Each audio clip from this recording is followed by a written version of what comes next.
Hello and welcome. It is Thursday, the 28th of May, and my name is Taya Vandal. I'm the executive producer of Time of the Sixth Sun. In the window below, you've got Nikki Luna Williams, the writer, director, producer of this incredible movie that was made over 11 years, and the docuseries, and so much more footage as well that Nikki put together for us as this amazing gift that is to the Time of the Sixth Sun. And in the window over here, we have our guest for this evening, Caroline Carey. Hi, Caroline. Oh, hi. Lovely to be here. Great to be with you both. So nice to have you with us. Thank you so much. We really love the talk that we did with you last time, and we're excited to hear about your new projects. When was that? That was back in November, I think. I think it was, yeah. Yeah. Time absolutely flies. So I'm just going to pull up this slide here, and if I show, this is where you can go to support Caroline and find out more about her work. So it's middleearthmedicine.com. And you can see her on facebook.com/Caroline.Carey and Instagram.com, which is /Caroline Carey with 2 underscores. But the links to these are in the description of this video. So we're streaming live at the moment across YouTube, Facebook page, and our Facebook group. And if you would like to help support these weekly broadcasts, then you're able to do so. All you need to do is that coming up? There we go. Is you can rent Time of the Sixth Sun for just $4.95, and that gives you access to it for 48 hours. And that movie's been viewed, I think, over 250,000 times now. So if you haven't seen it yet, you're missing out on an absolute treat. And we've got a full digital access package, which is usually $97 that we're doing for just $67 at the moment if you use the code sharing30. If you go to our website, timeofthesixthsunmovie.com, you can see all of the information on those. There's also a donate button on the website if you'd like to help us with the ongoing costs that we have of doing these free live broadcasts twice a week. And if you can't do any of those, then you can share these live videos with others. So thank you so much to all of you that have been giving donations and supporting our project. We really do appreciate every single one of you. So over to you, Nikki. Yeah, well, just to pick up on that, I think sharing is a really big part of that. It takes how many seconds to just fire something off on Messenger or your Facebook page or a small email group, or a large email group. But that really helps us, is to share this and keep it going out there. Thank you. So, Caroline, Hey. Where to start? All these questions. So I guess the first question, I'm just going to dive straight in there. And I'm going to say not what the hell is happening, but what in heaven's name is going on in the world right now, from your perspective? What's playing out on Earth right now, from how you see it? Wow, that's quite a big question. Because Yeah. ultimately, and if I'm really honest, I have no idea. I don't know. And you know, for me, it is a big question. There's a lot going on. There's all kinds of shifts. There's people waking up. There's a new awareness, and there's extreme poverty and devastation, and you know, awful things happening, and beautiful things happening. There's everything's happening at the moment. It's almost like this big, you know, sort of just chaos. There's a lot of chaos, and you know, to say I don't know is my honest truth, but it does enable me to just sit back and go, well, what's going on in my life, and how can I be of service at this time, and how can I do the best that I can possibly do and bring to the world? You know, what's within my reach, in a sense. And one of the things at the moment is to stay out of the way. I think that's one of the things that many of us are learning, is to keep out of the way while people do the things they need to do, you know, and not interfere with that, and get on with what is mine to bring. Yeah, just staying in that central place of witnessing, almost, isn't it? Sure, absolutely. I think so. Yeah. So, Caroline, you're a dancer, you're an author, you're a shamanic. Do you like to call yourself a shamanic practitioner? I don't often use the word shamanic or shaman, anything like that. You know, I'm a creative. I would see myself as a medicine woman, you know, a craft woman, a creative. Yeah. And when I say creative, I think for me that's about someone who loves to bring beauty into what I do and what I bring. And that's what creativity is to me. No matter what we're doing, if we're bringing beauty to it, then that's the offering. That's the creativity. Lovely. And you and I met, gosh, almost a decade ago, I think. And I came to some of your grandmother's circles in that very yurt in which you're sitting now. And they were really inspirational. So you work very deeply with the grandmother energy. Is that where you get your guidance from, would you say? You know, all that juicy, fiery, creative, divine, feminine wisdom, where does that come from? Gosh, yes, grandmothers. Wow. I think for me, you know, I always had this thing about getting older. I always thought, you know, the most important thing for me is to get old, you know, to be the old, the old wife or the crone. And I've always loved that imagery of the older woman. It's fascinated me, even from a very early age. And everybody always said that I was much too old for myself, for my own good, really. Not that I was clever or you know, bright or anything. It was just I had this really old world that I lived in, and I think being a grandmother now myself, you know, I have 8 grandchildren. I don't see them regularly. I see some of them more regularly. But being a grandmother has put me in such an amazing sort of transition for life, amazing place that I can't explain it really. What it gives to me to have these little grandchildren in my arms and to watch them grow. But I'm learning a lot from it. I'm really learning a lot from watching that, and not just that, but having watched my own children, watching the other children around me, you know, all the children, like being grandmothers to all the children that are around. There's something about that really, really inspires me. And if you think about as grandparents, you know, our grandparents, for example, if we knew them, would always have that question. So what are you going to be when you grow up? Do you know, that sort of thing?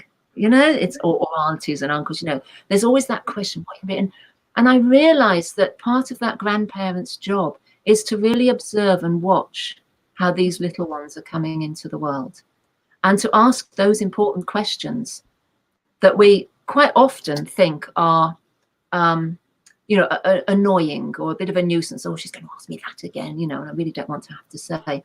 But oh, I don't know. But there is this observing going on, and this has gone back for, you know, thousands of years. The elders of the tribe always watching the little ones and just seeing, you know, what is it they're bringing to the world? What are their particular gifts? What's theirs to do and what's theirs to bring? And watching that and then encouraging that, really, really encouraging that, so that they grow with the resources and the gifts that they're bringing through. And so they're really supported with it. And we tend to forget that in society now. So we might still ask those questions, but not with any real idea of why we're asking them. And I feel like my role as a grandmother and an elder, you know, aspiring elder, I would call myself at the moment, is to really observe that innocent nature, to really observe it and to see, you know, and to encourage, you know, what is this little one bringing through, and what is the innocence within each one of us bringing through, and to support that and encourage it. And so what did you want to be when you were growing up? Did you have an idea? When I was a little girl, right, I was fascinated with nuns and brides. So I wanted to be a bride. Yeah, I had a bride doll, a bride's outfit. I can tell you so many stories about this sort of thing, you know, like the little antics that I got up to. But the nuns I thought were just amazing. You know, these black habits, interesting, it was black and white, you know. But then I was sent to a convent and I didn't want to be a nun anymore, and I won't tell you why, but yeah, that's kind of a whole other story. But I did have these fascinations with spiritual people, you know, what I saw as the archetypal spiritual connection to others. And you know, and then there was my writing. I loved writing. And my mother taught me to write at a very, very early age, probably far too young. And she sort of compared me with my brother, who could write as soon as he went to school, and came home and showed her. And she thought, oh, right, if you could do that now, I'm going to make sure that my daughter does it before she goes. What a great mom I'll be. Bless her. You know, she told me that story, and you know, it's been a really interesting story for me. And so I've learned to write very, very early, but I wrote in a very particular way. It was a very poetic way. And I used to muddle up words and mix words together and kind of write a lot of poetry and read a lot of poetry. And I was fascinated with language, you know, the language of how we can work with words. So that was my, you know, kind of real aspiring moment for me when that happened. And it's continued. It's continued for me. Do you get a sense, Teo, your two little boys, do you get a sense of what they grow, if they're growing into themselves and what they might follow? They're quite young. They're what, 11 and 8. So yeah. I mean, it's just I was talking to my wife today about just how the 11-year-old is going from that little boy into this young man, and you know how his interests are changing and how his conversation is changing and how he's thinking about things in different ways. And it's a beautiful sort of balance between watching that and then the 8-year-old that's still very much in that world of play. But for what they're going to be, I've got no idea. I just quite like it if they don't burn our house down, really.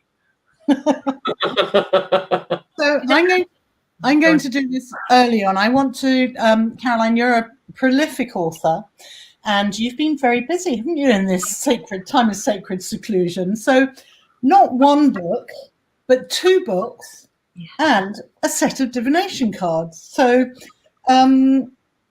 so first of all, your book, Middle Earth Wisdom, which we're going to, from innocence to sovereignty. This is what we're going to, you're going to talk about hopefully a little bit later. And then you've written an oracle, which is Middle Earth Medicine, with these amazing, now I'm not going to be able to hold them up properly, these amazing, do you call them divination cards, my darling? It's the oracle. The oracle. Yeah. That's exactly what it is. Oracle. And it's your mother-in-law who did all this amazing art, Brenda May. Incredible art on them. So there's 52 of these cards. So would you want to tell us how, tell us a little bit about how you would use these cards, because you're very much into the archetypes. Yeah, so these cards and the book are connected to what I've called the Wheel of Soul's Return. Yeah, you just keep talking. I'm going to show some of them. So the Wheel of Soul's Return it's like a map, really. It's like any other medicine wheel, if you understand a medicine wheel. I call it the Wheel of Soul's Return, and it's a journey from innocence to sovereignty, which is what the other book is about. And it's about addressing really our creative needs within us and to help us find fulfillment in our lives.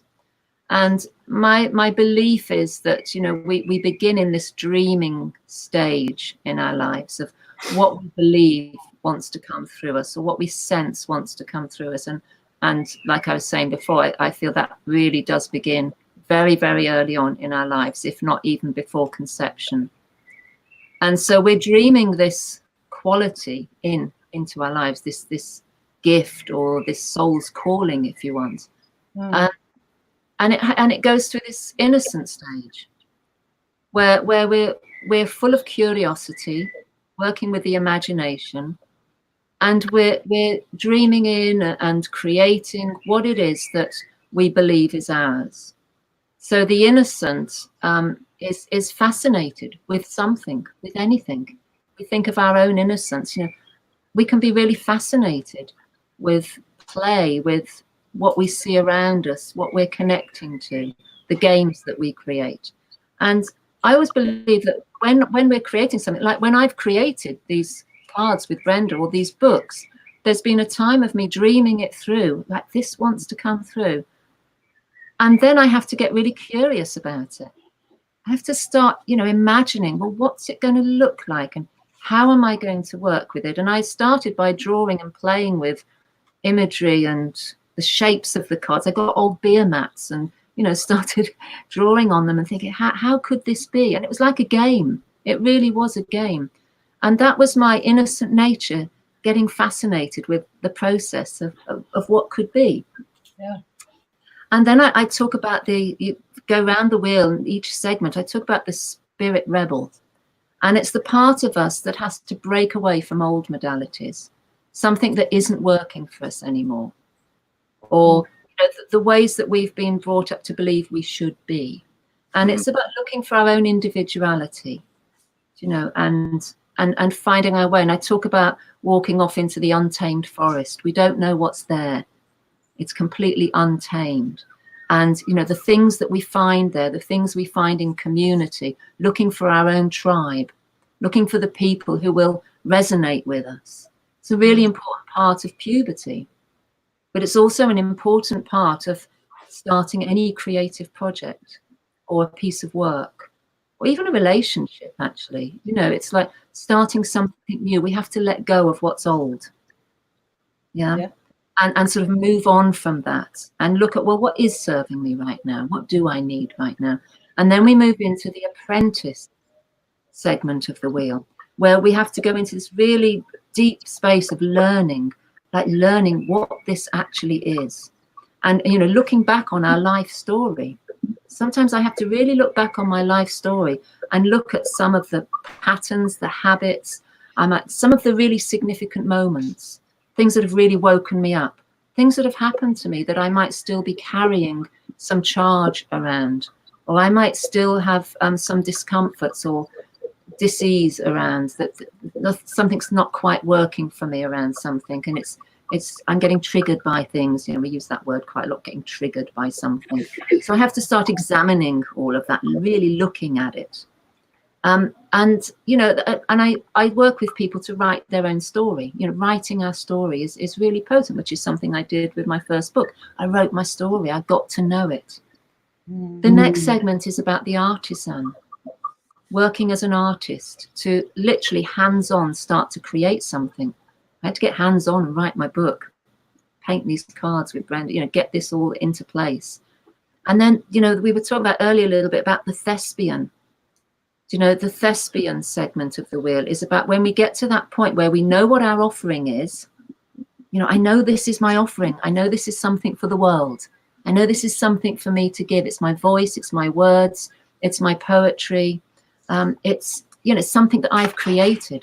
But it's that really sticky moment, where you have this gift, and then it's all like, how am I going to put it out into the world? How am I going to actually stand there on the stage of life and say, this is what I have, this is my gift, this is what I'm offering, and feel okay about that? Because that's the sticking point for so many creatives, bringing all that beauty into the world, and then how do I do this? And it is, in a way, stepping into your sovereignty. Well, that's exactly it.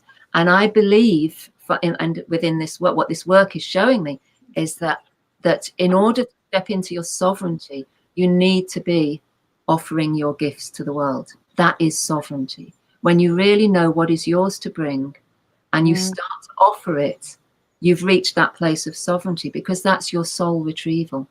That's the soul really coming through, and that's you shining that light and being that light. But it's a difficult place to really, really embody when we're not really understanding what it is that we have to give. And once we find that, really find it, and it starts to flow through us, then things start to change. So how have things changed for you then? Well, they're always changing, even now through this period of time, and having the books and knowing this wheel and loving sharing this wheel. I feel that this fulfillment within me. I've realized who I am and what I have to bring, and I'm so happy with that. I feel so overjoyed. It's like life has suddenly become incredibly simple. I love where I live. I love where I'm at. I love what I'm doing. I love what I'm bringing. And just having conversations like this, where I can just share this piece of work, it just fills me with joy. And so I know that's that part of sight. It doesn't have to be some great big, huge thing going on in the world. It's happening in here. And I'm really happy and content with that. there's that beautiful image of you. I don't know, I did email it to you, Teo, of Caroline dancing, all the aspects of her dancing, and she's dancing on her wheel, which I think is sort of really appropriate. All right, I'll pull that up. Yeah, it's lovely. So, and where can people buy your book and this set of cards? So both of the books are on Amazon at the moment, and I have some myself. So, and I also have the cards myself. Now the cards are only available from me. We're creating a beautiful online shop for them, which is being done by my dear friend James from, he's setting all that up at the moment, and it should be live within a couple of days, I'm sure. But they can go through my website, or you can Facebook me or anything, and I can put it together for you. I just need as much detail as possible, and I can get them to people. But the shop will be the nicest way to go about it, because you get to see everything on it. And I'll certainly be posting it up regularly. Fantastic. So, and how do you work with the actual card deck, the divination, just in brief? Well, you know, I've got some here as well. It's an oracle set. So with an oracle set, you know, one of the lovely things to be able to do is to just shuffle them and just pick one out. Yeah. And say, well, how is this relevant to me today? How might this serve me? But also in the oracle book, I've put some little exercises where you can set some of them out in order and start to look at the past, present, future, that sort of thing. And you can start to just check in with, you know, what is the archetypal quality I feel today, and what would serve that at the moment. But it's really about playing with them and being curious. Yeah. And, you know, I've just picked one, the mystery. I just picked the mystery. You know, and that's exactly it with packs of oracle cards. You know, it's like there's a mystery, and it's allowing the mystery to come through. So for England. Yes, it was literally right up on top of the cliffs, wasn't it? Up, can't remember exactly which bit it was, but it's interesting that we're now living on top of some of those cliffs at the moment. Yes, over the sea, so it's incredible. Yes, and the ocean was wild that day, and the wind was really howling. And in particular on one of them in the white, when I was representing the air element, I was quite scantily dressed, and it was bitter, but it was really profound as well. It was a really amazing moment for me, because there was just there's that one bit in the film where I just open up and I just remember exactly what I was feeling at that moment. It's like, just surrender to this and let the wind take me. And it did. And I just felt it. And I thought, wow, you know, yeah, this is in service to the film. And this is in service to, you know, whatever it's going to do for people when they witness it and watch it. And it was a lovely moment. It was very special. And I do love that the collaboration now has somehow woven itself into that imagery and those dancing pictures. It was raw and it was primal. It really was. Absolutely, really was. Yeah. So I know you don't use that word shamanic, but this work primarily is a shamanic journey, if you like, but of inner inquiry, the work that you do. And it's using tools like soul retrieval to work with trauma and those deep inner wounds that we all carry. Is this the basis for Middle Earth medicine? Oh, absolutely. And I wouldn't say I don't use the word shamanic, because I have deep respect for shamanism, and really, you know, I've studied it. I've danced with the the Bushmen in Namibia, in Africa, and you know, really engaged with a lot of the dances there, and the, you know, what it really means to go back to some of these old traditions. I love the drumming, the rattle. You know, I feel very, very connected to all of that. But and one of the things I'm doing as well is looking for what is in my own culture and what has been lost there. And so when I work with people, we're always looking to reclaim some of that. You know, what is in the roots of the ground that I walk upon. You know, rather than taking it from other cultures necessarily, it's like, you know, what is here and what can I call through me? And that feels really relevant, particularly at this time. And I think it helps us to respect other cultures as well, if we can just find something and reclaim something of our own. Yeah. You made the leap into dancing. At what sort of age did you know that was really important to you? I mean, it's your great love. It's your medicine, isn't it, Caroline? It certainly is. I think dance and writing, all that creativity. However, whatever we can do to be creative is there. But dance, well, I was very, very particular. I mean, I was about 3 years old. In fact, I was 3 years old when my mother first took me to ballet classes, because she's recognized in me that need to dance.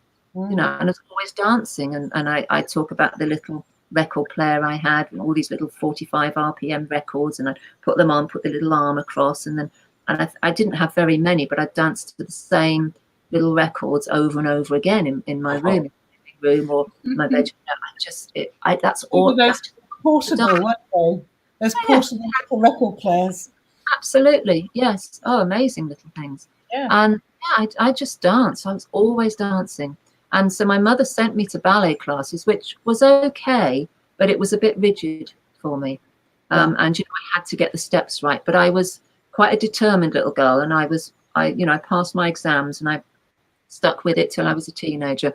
But what I really loved was when Miss Brown would her mother used to play, Mrs. Brown used to play the piano, and Miss Brown would stand there with a stick banging it on the floor and get this rhythm going. And it was like, now you just dance. And those were the moments that I loved, because we could just let go and dance however we wanted to dance. And that just like, oh yes, you know, that was my exciting moment. I could just let go. And that's been what the dance is about for me. I've never been very good actually at learning steps or getting it right as such. But yeah, it was that freedom in the dance that I loved so much. And I have to admit, there was a little bit of escapism in there for me at some point, because I went through a lot of pain as a child. There was abuse in my family. There was some real difficulties that I had to deal with. And there was some part of me that wanted to leave my body.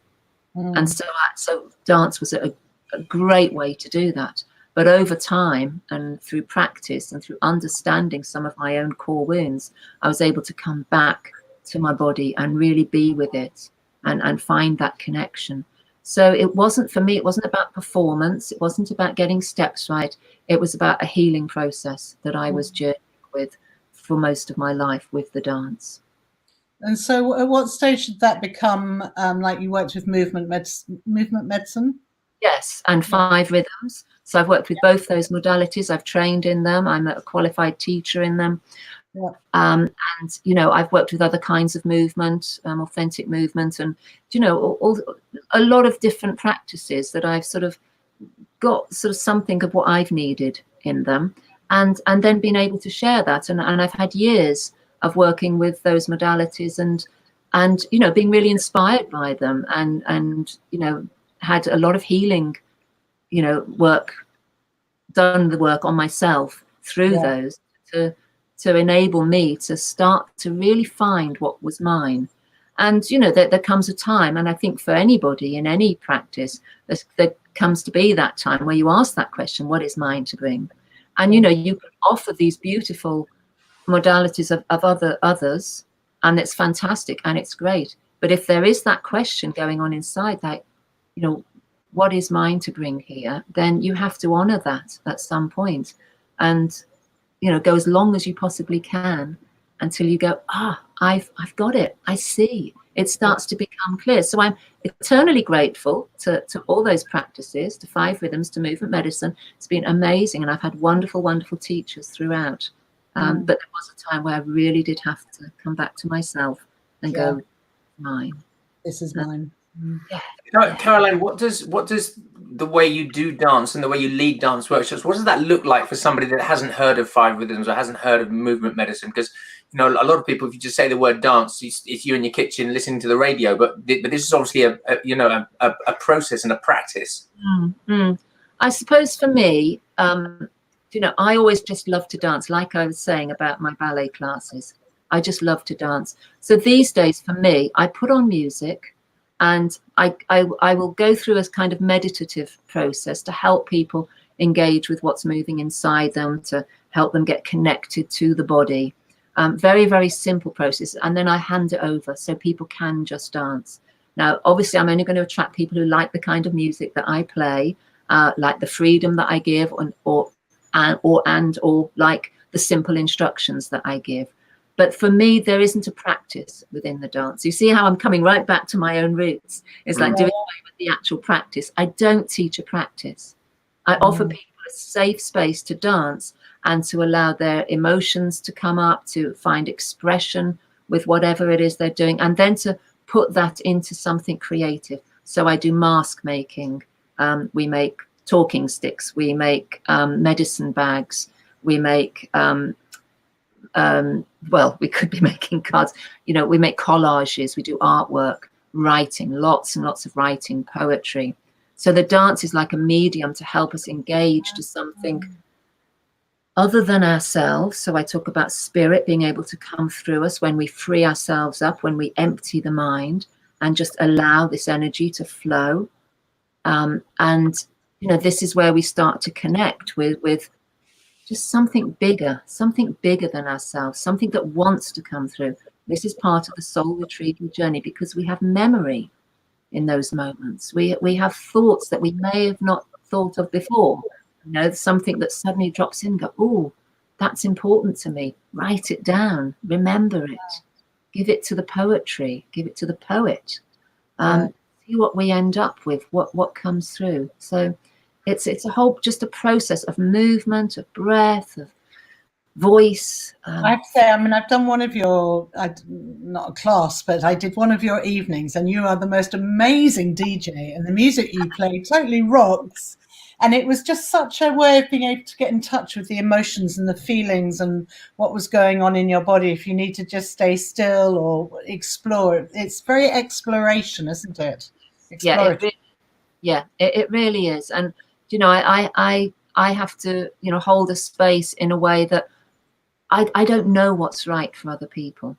I don't know what people in that space need. So I can't sort of pretend to know, if you see what I mean. It's like I just have to hand it over, and I totally trust the spirit of the dance. I trust the spirit of creativity, and for everybody to have their own experience of that, and hopefully a new experience as well. Yeah. And the long dance, I think that's part of movement medicine. Can you just explain what that is? Because your wife did that, didn't she, last year? Which, didn't she take one of your boys to the long dance? Yeah. Long dance, yeah. The long dance, well, that was part of my life a long time ago now, but it's a fundraiser basically put together by Movement Medicine, and that's a fundraiser that they do for charities, and I was part of that, and you know, but not anymore, because I've now come back to my work. You danced tonight? We danced for a period of time and slept some of the time, so it was in and out. I don't actually know what's happening with it now, because I'm not actually part of it, but again, you know, there are these wonderful things happening in the world all over the place, and you know, I've tended to move back into a very, very simple lifestyle where my creativity is that the bubble of what I do and what I'm making, and I often feel I'm still in that place of creating it and being with it, and that takes a lot of attention, takes a lot of my own, you know, to recognize my own journey with this. And one of the things in the wheel is called parenting. You know, it's this stage of life where we're learning to parent, and not just parent children, but to parent our own creativity and bring it into the world. And you know, any parent will know that it's a lot of work to do that, and we have to really nurture what it is that's coming through. So I've really had to nurture my books and these cards and all the bits and pieces that go with that. I want it to do it to receive the best and to do the best that it can, and ultimately it has to find its own journey. So you know, so it takes a lot. It takes for me to be here at home and doing it in a very gentle way. Yeah, lovely.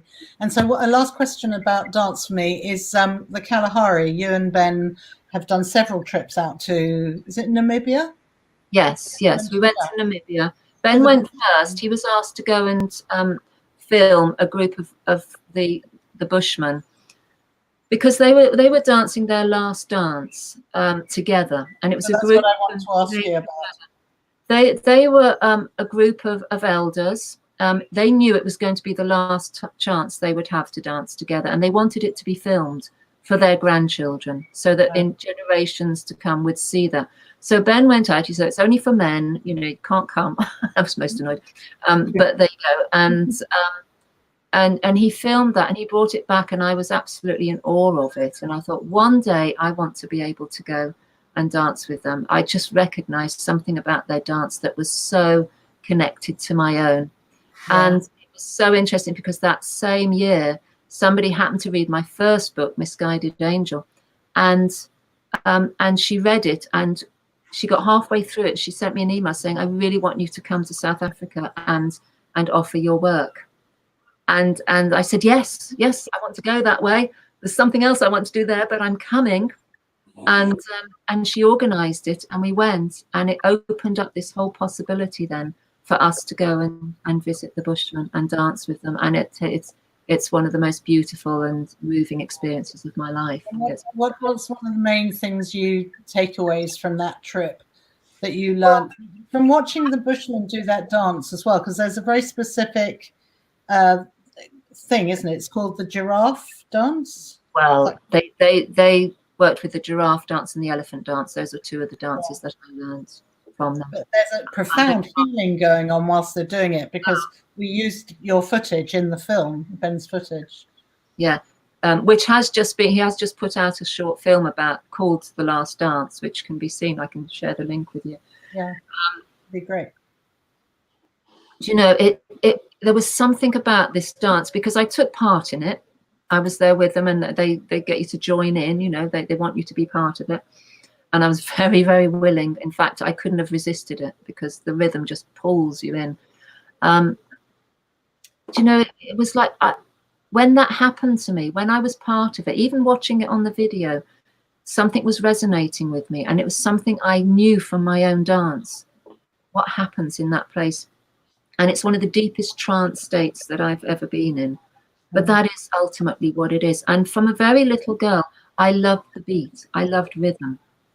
You know, Miss Brown banging her stick on the ground and dancing to that. So I was obsessed with that rhythm, and it got, you know, I got into rock and roll, and sort of, you know, all the music that I used to play had to have this beat. But what I was learning, and what I learned from the Bushmen, is that repetitive sound, which even is the clapping that the women do. Women just clapping, you know, clapping and singing these beautiful songs. There's polyphonic rhythms and all sorts. It's just amazing. And when you're in that space, you know, something takes over. You're completely emptied out.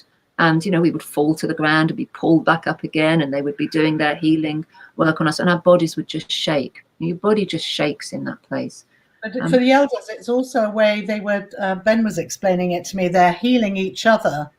Yes. What's the message behind that dance for them? Yeah, it's the numb energy is coming through, and then they're connecting to others and shaking together and doing the healing work. And I can't say what each doctor was, how they were working with each person, because that was their healing art at work. But I certainly felt it, and I certainly felt the connection to me in that moment. And I came away from there with something very, very new to experience. But I could really relate to it in dances that I'd experienced for myself.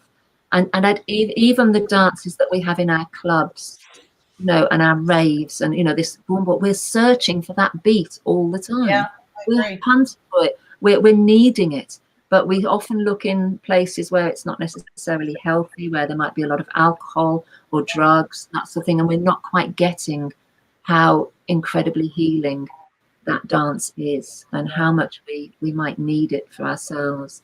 But I love any kind of rhythm. You know, I love the drum. I love the rattle. I love the simple clapping.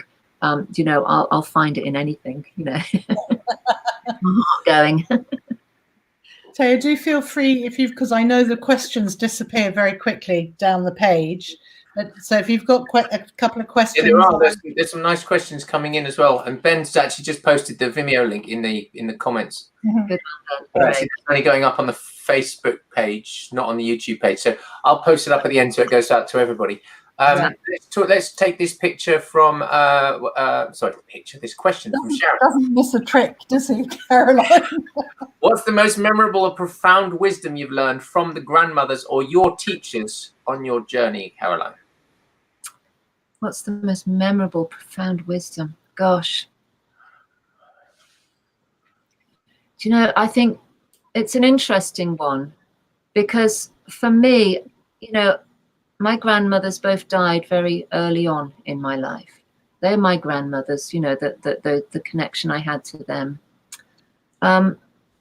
Interestingly, that my paternal grandmother, one of the things that she used to say to me, you know, you're different.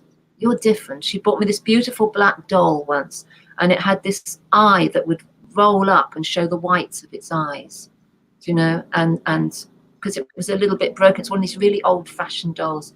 And she gave me this doll, and I just loved it. And I loved the fact that one of its eyes rolled up and went white. And I think, what was she actually telling me at that time? Yeah.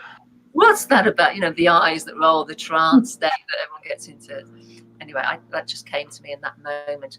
But you know, the grandmothers the elders that I've worked with myself. I suppose Gabrielle Roth was, you know, beautiful elder for me, and she was a bit like the nun in all the black gear, you know, that kind of thing. But sweating your prayers. Sweating your prayers. She taught me about the dance. She was probably the first teacher that I really connected to, that took me to some of those places that was so important to me, where I really found God. She was really connected to God, to spirit. And she inspired me so much.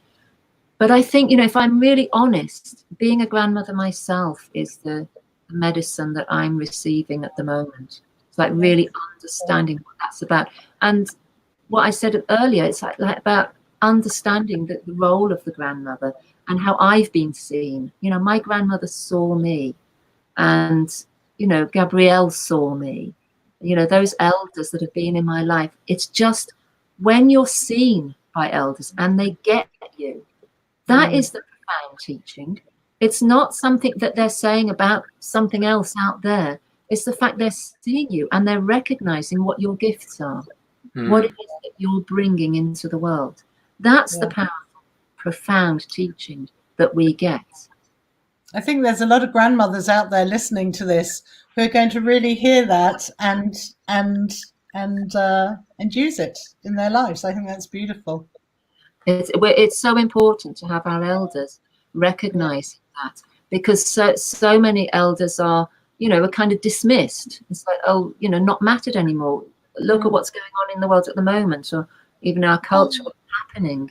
You know, people dying without their families, and, you know, being put in I could go on, but I won't. You know, but it does really bother me. And I think, you know, we need to recognize the importance of our elders, particularly where the children are concerned, and what they are actually able to see in us, because they're close to the edge to moving on into other realms. And when little babies come through, you know, the baby and the elder, they're so linked at that time. So important, because the elder, you know, when they're wise enough and they're given the permission almost to say, yeah, we trust you, we believe in you, can see what that little child is bringing through. They know it, and they need to be in connection with these little ones, because they're returning to the place they've just been. So there's this, you know, this real link between them that you know, is so important. Very good. Any more questions? Next question. Philip asks, is the dance a form of meditation to put one's conscious in the right state to connect with the other realms? It is a form of meditation. There's no doubt about that. It's a moving meditation. It does open up your consciousness, so you have a different state of awareness, largely because you're sort of emptying out all the thoughts and everything else that's been going on in your busy day. You know, you come to a very still place inside. Other realms, I don't know. That's a personal journey for each individual. For me, it's about getting closer to myself. That's the other realm. That's the realm of my sovereignty, of my purity, of my connection to soul, to a more spiritual connection to what's around me. I'm no longer looking for out-of-world experiences. I'm looking for inner-world experiences and connection to the nature and what's going on around me, the community around me, the ordinary people in my life, my neighbours. You know, that's what I'm looking for, a deeper connection to what truly matters in the world and in my life. And we're beginning to be shown that right now, aren't we? The importance of our neighbours and friends, Definitely. Yeah, definitely. And one more question, please, from Sophia. She asks, how do you approach healing ancestral wounds? Lovely question. Well, you know, I pray, and I pray to my grandmothers, my grandfathers, and those who've come way, way before me. And one of the ways that I work is to, when we're being creative, that we are calling in what is old, and we're asking to be shown, what would you have me do right now? What would you show me right now? What would you create with me? And we can tap back into some of the old ways and some of the old stories. And just by changing our own actions and doing things differently, or doing things in a more principled way, then we are healing. We are healing the ancestry. We're healing the ancestral line that runs through us. So we're not passing things on to our children. I don't believe I can change what happened to Auntie Mary 20, 30, 300 years ago, whatever. I can't change that, but I can ensure that the children who follow me don't have to carry that wound. I don't have to carry it anymore if I recognize it and I understand it. I used to have this huge vision where it pestered me for a long, long time, but there were these women and they were walking backwards and forwards to this huge, great well in this garden, and it's big, one of these sort of brick wells, like an old wishing well type thing, and they were coming to get their water from there. But each one of those women was carrying this very weak little man, very, very white, skinny little man on their back. Like, you tell me what that's about. I don't know, but I do know, but I won't say too much about it here. But you know, it was carrying this little man on her back while she was pulling the water up from the well, and you know, and I had to work quite deeply with that, really, really deeply. I also had a this very strong dream, recurring dream all the time, about having my tongue cut out, and you know, the voice being severed from my being, you know, so I could no longer speak my medicine. And I had to go on big, big healing journeys around that, and recognizing the female lineage, my ancestors, you know, having been silenced in whatever way it was that they were silenced for something they were bringing into the world. And it's why a lot of women feel very afraid of really putting their gifts on the table and saying, this is what I'm bringing. So there's lots of ways to heal out the ancestral line that runs through us. First of all, we've got to recognize it. But quite often when we're being creative, it does start to come through. It starts to make its way through us. And I learned from making medicine bags that I saw how the original medicine bags were made, like what was actually the journey in order to bring your medicine bag into being. And it's a very particular thing that happens through a meditation and the craft. And when I saw that, I realized that's exactly what I was doing. I didn't know I was doing it, but it was in the doing of it that I started to realize that there's a process here that's really important. And then when I started to look it up and do some research on it, I found that's exactly what it was. That was the truth behind what I was creating. And, you know, I just became utterly fascinated with that. You know, I think I talked within the film about, you know, the baby's rattles being hidden, you know, the medicine tools of the rattle being hidden in the baby's cradles, and the walking sticks at the door, which were really staffs but had to be hidden so that they weren't, you weren't incriminated because you were carrying a staff. You know, it just became a little walking stick by the front door, but it was just as potent and just as magical. Yeah. So many things that have been lost. Yeah, so many things. Remember. So we, in our docu-series, episode 2, it was a series, it was the topic we covered, it was called Healing Our Ancestral Wounds. And so we had many people from all over the world talking about their individual wounds. And I think that's the one thing that unifies. We all carry a deep core wound. Maybe it's just the cultural aspect of it that changes. And yesterday we had someone post on our page about mental health in our youth. And she's worked with that for years. And so I was just wondering how you work with these really core wound issues. Okay, yeah. Yeah.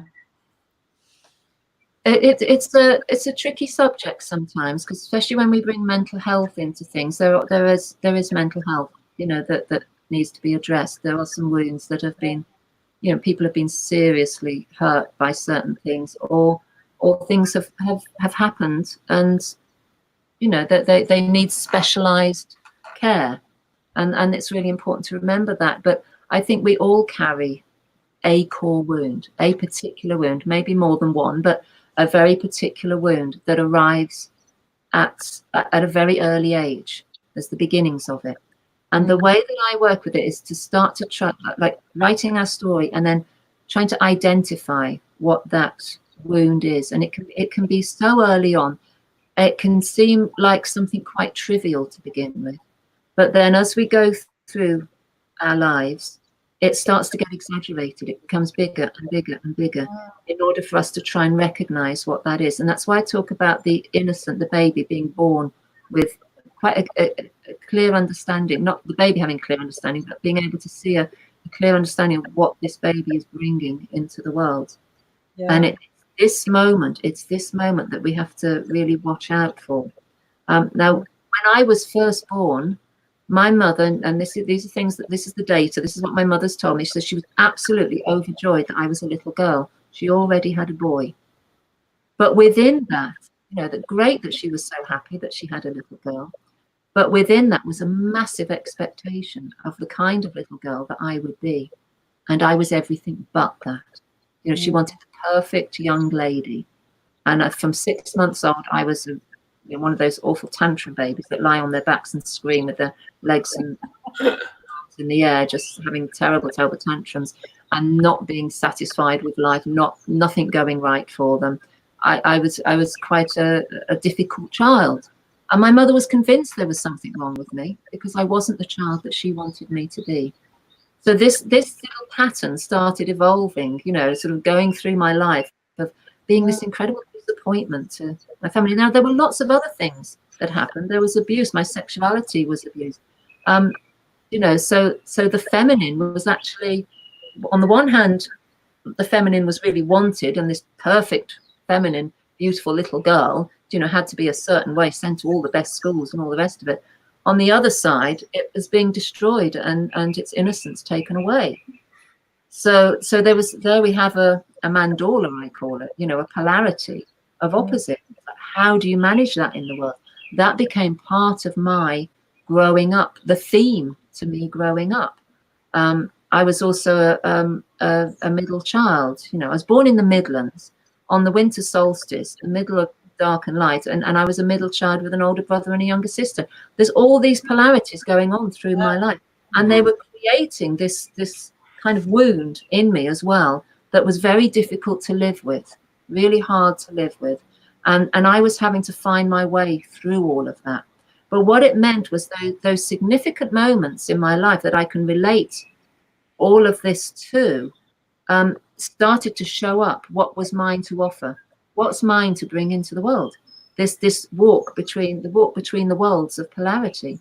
So I offer the magic of mandala, which is a very particular model of work to help us identify what lies between the core wound and the aspiration. And the aspiration is the gift. It's what we're bringing into the world, what we know is ours to bring. But the core wound is very relevant in this, because one of the things it does is it helps us to identify where we've come from. It also, it keeps us humble. It holds humility. You know, I have work to do on myself. It forces you to work on yourself, to do your inner work. I have to do my inner work to know who I am, so that come the day I start to offer it to others, and I can step into that sovereign being, I'm not full of ego. I'm not the kind of leader who is so full of ego that it becomes all about me. Do you know, this is about those that I'm working with. This is about being in service. Yeah. This is about doing the right thing at the right time for others. Yeah. You know, having integrity. And I can't always know what's right for others, but I can hold a sense of safety, and I can share my own story. So long as my story is digested, really digested, and I've worked on all those aspects of it to the best of my ability, then I can step more fully into that sovereign place. Because I know myself. I know what triggers me. I know what creates discomfort in me. I know what's likely to create disharmony in my world, and I can guard against those things. I can look after myself well enough in situations not to suddenly get defensive with other people, not to attack, not to criticize, not to blame. You know, this is my stuff, and I have to be responsible for that. Yeah. Self-responsibility. You got any more questions there, Taya? I've got a question from Odette, because you were talking, Caroline, earlier, and she says, how do you deal with talking about the abuse? Are you not afraid of the reactions of your family or children? How do I deal with talking about the abuse? I think it's that thing of digesting the story, and, you know, starting to see what is the gift that offers to me. I don't have any regrets about my life. You know, I don't have any regrets about what has happened to me. That happened. And it means that I've been through that journey. I know what it's like, and I know what it's like to heal from that.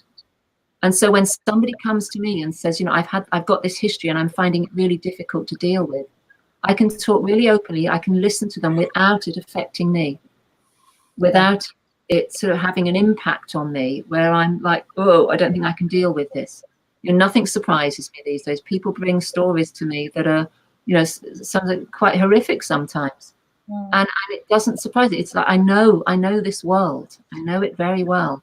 And so, yes, I can listen and I can hear people's stories, and I know that they're on a healing journey through that. And it's just mine to support that.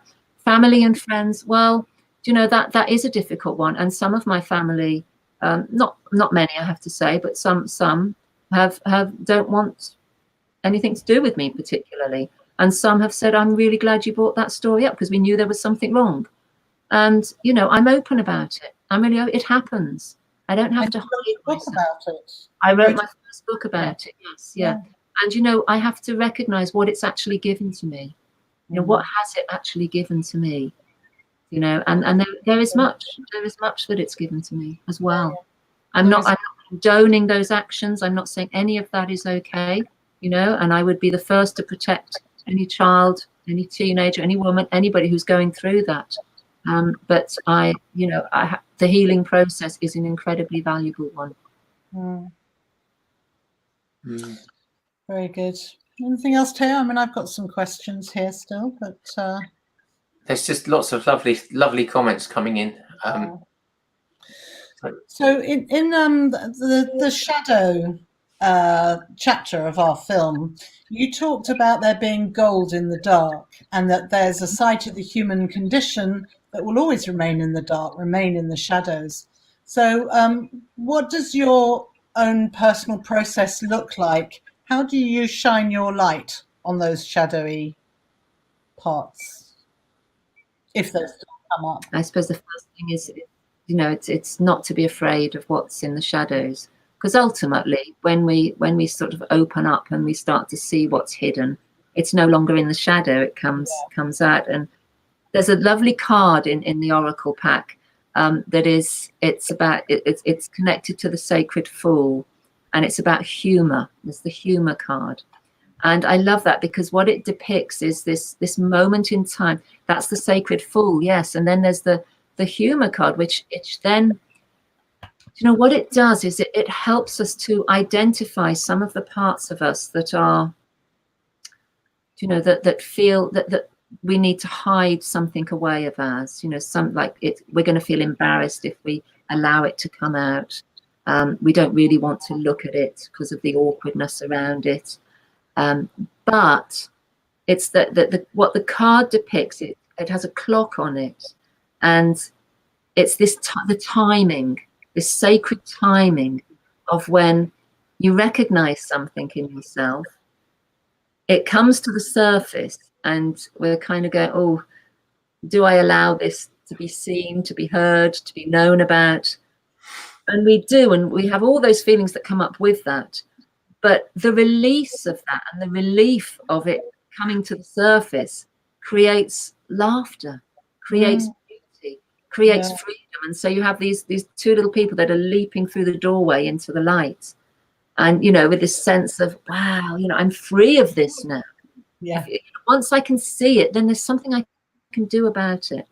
So that's the gold. That's the gold in the shadows. It's like you know, we have to be brave enough and have the so just one minute, because that's your voice has gone. Your mic's gone. It was the Wi-Fi connection. I think you just dropped out, Caroline. Okay. I hope it's going to be. You're back. Great. Good. Yeah. So it is that thing for me, like working with our shadow self, recognizing what's in the dark, recognizing what we haven't yet really seen of ourselves, learning to bring it to the surface a little bit in whatever way we choose to do that. Or sometimes it just happens because something happens in our life that brings that through us and opens it up to that possibility, whether it's a memory or just something happens, you know, with maybe she's got problems with her Wi-Fi there. Therapy session. Yeah. Sorry, it's just your Wi-Fi's going again, so you've gone rather robotic. Oh, I'm so sorry about that. Yeah. I'll just stop you when it does happen. Sure. Okay. So yeah, something appears, and we get freedom. We get freedom through that process. And I love working with the shadow. I love working with some of those dark places. I know the healing that can happen when we do that. So I noticed one of the chapters in your book is called Dreaming Ourselves Awake, which is our strapline for the film. So in perfect alignment. So for me, it's to get the whole world dreaming, imagining a new way for us to live and relate to each other in a new way on the earth that's more heart-based, more sustainable. What does the power of dreaming ourselves awake mean for you? Is it about ultimately becoming the vision? I think for me, it's like at the beginning of the wheel of Soul's Return. It's like the dreamer. It's like allowing ourselves to dream something, allowing ourselves to awaken through dreaming, rather than trying to awaken by doing. You know, it's like just allowing something else to come through us. And so handing myself over to something that is bigger than my own ego, surrendering to that, opening up to a spiritual connection, and just being in that place of allowing. That to me is like the dreamer archetype that's allowing something to. It's like God writing through me, or God speaking through me. It's like a channel in a way. God help me create this painting. God come through me in this dance, open me up to something that I need to experience, and that awakens us. So if we allow the dreamer archetype to help us drop in a little bit more deeply to something, rather than trying to work it out for ourselves, fix things, analyze things, all the things that our busy mind likes to do, then we awaken in a much simpler way, rather than something. And obviously calling God in through yourself, that also for many people that can be great creator spirit or whatever that force that you work with. Universal energy, whatever God means to you. I like the word God. I grew up with the word God. I pushed it aside for a long time, but now it's really, really important to me. It's a simple way of saying, all of this, all of this. It's like, it's just a simple word for me. Yeah. I think I've got kind of one, before we round up, one last question. Our storyteller and guide in the film, Tobias, who was channeled by Geoffrey Hoppy, he talked about the fruit of the rose, that which we put in place long before we came to Earth in order for us to awaken at a certain time. And so I was wondering what your moment of spiritual awakening was. It's that I call it the white light moment, either a profound insight or sometimes it can be a trauma. But it's that thing that once you take the lid off that can of worms, you can't go back. Yeah, and I love his description of it. For me, it is that sacred contract, the contract that we created with spirit before we came to Earth. So it's the same thing. Yeah. And that's what we're reclaiming through the wheel, is the reclaiming of that. And for me, I think I've had very, very well, a lot of moments in my life where things have become suddenly very clear, and I've had those aha moments that you talk about. And you know, it's a whole story of that. When I write my story, I start to identify those significant moments. Oh yeah, that happened, and I'm remembering it now in this way, which is really useful to me because of what I'm doing now. So when I first began writing this book, I had the memory of what had happened to me as a little girl around writing. I hadn't remembered that with my last 4 books. I didn't remember that at all. But I remembered it with this one. It became really clear to me, and it became part of the book because I really felt I was being reminded to put that in because it's really relevant. Yeah, and that was an awakening aha moment for me. Oh, right, yes, that thing happened, and that's why I'm doing it this way today. You know, that was the fruit of the rose moment. And I've had so many of those, you know, real awakening moments where usually I've remembered something from the past, and it's kind, it's got me. It's like, wow. Caroline, you've been such an amazing contributor to the film. Really, I love everything. You know, there's only tiny bits, so much we could put in because we had so many speakers. But I love how you held the space. And I'm also looking at Ben. He's so sweet. He's putting up all these little things. You can get the Middle Earth Oracle cards from here. So there he is, lovely Ben. You know, my husband is so incredibly supporting of me. He's amazing. It's like he's and you know, he's really studying these cards with me, and the medicine wheel, the oracle, and all of that. You know, he really supports me through all of this, and you know, and he's making his own offerings in this way as well. You know, so it's a really lovely collaboration between us, and how we're you know, just loving what we do individually and bringing it together as well into. He's a really important part of the Sixth Sun team, isn't he, Teo? Yeah, you know, absolutely. We spent a lot of time, as you know, last winter. Was it last winter? Winter before. Winter before, yeah. You know, that whole editing process and, you know, the final edit process. But he's an amazing cinematographer, and very grateful. Amazing work that you've done with us, Ben. You're part of our team. Is he there? No. He's not here with me here. No, he's in his little loft space where he does editing and stuff. That's where he is. Yeah. Hi, Ben. Gracias. Ben. We have had Ben on our sofa, didn't we? Last year after the November launch. Yeah, we did. Yeah. Yeah. There's some lovely comments coming in, like this one from Sue. She says, I'm recognizing so much of myself as Caroline speaks. Thank you, Teo and Luna. Much love from a grandmother. Privileged to have 3 granddaughters, and much love and connection to my own grandmother. Beautiful energy. We love reading things like this. Thank you. Beautiful. Yeah. What else? Come on, read some more. It's a lovely way to finish the session. If anybody else has got questions for Caroline, this is your chance to type them into the comments. I'm just looking through here the different ones. Philip, how do I become friends with Time of the Sixth Sun Facebook? Just go to Time of the Sixth Sun, the group, and ask to. I've posted the links in the comments. Teo might let you in if you're lucky. I've posted the links in the comments, so anybody watching on YouTube, you're more than welcome to go and join. This is Diane. She says, hi and love from New Zealand. Thank you, Teo, Nikki, Luna, for helping and for all the help and love you're sharing. And sharing you're giving us to help everyone. All my love and gratitude, Diane. So beautiful. Wow. Yeah. It's such a beautiful group of people who've been following our Facebook lives, and we're really enjoying them, aren't we, Taya? It's just so lovely to have people on and share with us. Yeah, Pamela, really. lovely Pamela, who was with us last weekend for the online Sacred Sound Festival. Beautiful, lovely. Oh, I'm so pleased. So we are thinking about,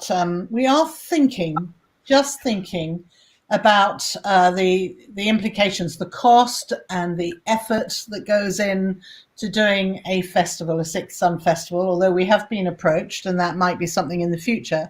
But we're just contemplating an online festival, aren't we, Taya? See, I've said it now. Yeah, now you said it. Contemplating is definitely the word there. Yes. Yeah, it's very possible. I was part of one recently, the Into the Wild Festival, and that worked really well. It was beautiful. So I thoroughly support you on it. I love that we're learning different ways of doing things. It's really creative. It is. It is. Yeah. It really. Another question here. Sarah says, I've stumbled across this video via a friend. Please tell me how I can find out more about your work with dance. Please go to the website, middleearthmedicine.com. There is so much on it. I have quite a lot on it. I'm often told by my web designer to cut it down a little bit. But there's lots of stuff there. There's a calendar there. There's resources there. There's courses there.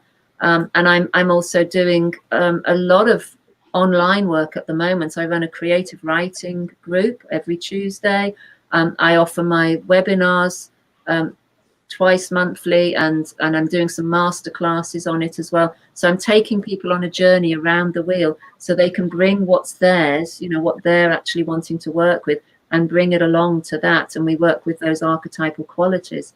And I've been doing this for 3.5 years. It didn't take the lockdown to get me onto Zoom. I've actually been doing it for a long time because I found it a really useful way to work, particularly in between traveling to workshops around the world. You know, it was like I wanted to keep in connection with people at other times as well. And so this has enabled me to have that connection with people. So I have people in lots of different countries, you know, coming together on these webinars, and we work through it together. And that's been a really lovely journey. That's lovely. And we've got people are from which countries, Teo? Have you been taking note of countries at all? No, because we didn't ask. There's not so many have written it in tonight about where they're from. New Mexico, United States, Texas, Australia. Bob's down there in the Whitsunday Islands. Always awake with us about 4 o'clock in the morning in Australia. Hello from CT. Yeah, there wasn't so many. I think. And Caroline, you travel with your work, don't you? Yes, well, I was traveling with my work. I think things are going to change. Well, I've been going to the Czech Republic and Switzerland, South Africa. I've worked in Ireland and quite a few different places. You know, I mean, over the years, Iceland. I've been Germany, Norway. You know, I've been going there. Ben's actually join me here. You want to come and say hello, dear? Yeah, come and say hello, Ben, before we close. With just get the lighting right. No, come on. Come and say hello. Never mind. But hi, yeah, Ben. Hello. Here he is. Hello, darling. So we've been singing your praises, that you're part of the very important part of the team, and well, you know, we always get comments about the amazing photography, and that's totally down to you, and a tiny little bit from me and the lovely Diego Barazza. Yes. But that's always the feedback we get, how beautiful it is. Well, I'm not very busy Ben Cole anymore. Oh. He used to call me Busy Ben Cole, but yeah, no, I miss it. It's wonderful, and you're a great team to work with, and it was. I always remember the wonderful day we just listened to Tobias and that whole 90-minute interview, and just went, that's it. That's the structure. That's spirit talking through him. It was a remarkable moment, wasn't it? Yeah. And well done, both of you. You're keeping us all going and holding this gorgeous environment of like-minded souls. And that's really lovely. It's quite interesting to go back and interview people 10 years later, basically, isn't it? It's like a whole new film. and unfortunate also that quite a lot of people have passed that are in the film. That's great that the film captured them, but yeah. Well, Credo Mutwa, we were talking about this afternoon, 2 meters apart, and we were saying, you know, Credo Mutwa passed about 4 to 6 weeks ago now, and he held, you know, the stories, the Zulu stories that he held, that, you know, many of them he'll take with him.